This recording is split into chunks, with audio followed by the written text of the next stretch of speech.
শাপলা কলি প্রতীক নিতেই সম্মত এনসিপি। জাতীয় প্রতীক হিসাবে শাপলা কলি নিতে প্রস্তুত জাতীয় নাগরিক পার্টি এনসিপি। এবার দলটির শাপলা, সাদা শাপলা ও শাপলা কলির একটিকে প্রতীক হিসাবে বরাদ্দ চেয়েছেন। রোববার 2 নভেম্বর সিইসির সঙ্গে সাক্ষাৎ করতে বিকেল 3টায় তার দপ্তরে প্রবেশ করেন এনসিপির মুখ্য সমন্বয়ক নাসির উদ্দিন পাটোয়ারি, যুগ্ম সদস্য সচিব জহুরুল ইসলাম মুসা, যুগ্ম আহ্বায়ক খালেদ সাইফুল্লাহ। বৈঠক শেষে সাংবাদিকদের এই সব কথা বলেন জহুরুল হক মুসা।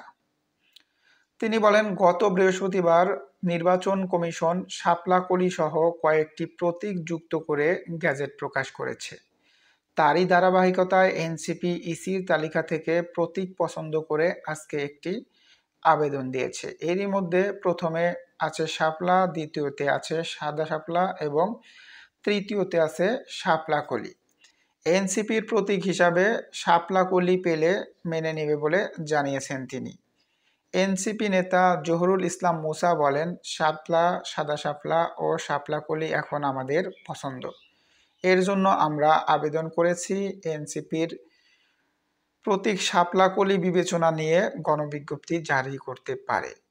এর আগে গত বৃহস্পতিবার 30 অক্টোবর নির্বাচন কমিশনের ইসি প্রতীকের তালিকা সংশোধন করা হয়েছে। এতে শাপলা কলি অন্তর্ভুক্ত করে গ্যাজেট প্রকাশ করা হয়েছে। ইসির সিনিয়র সচিব আখতার আহমেদ সই করেন এই সংক্রান্ত এক প্রজ্ঞাপন জারি করা হয়।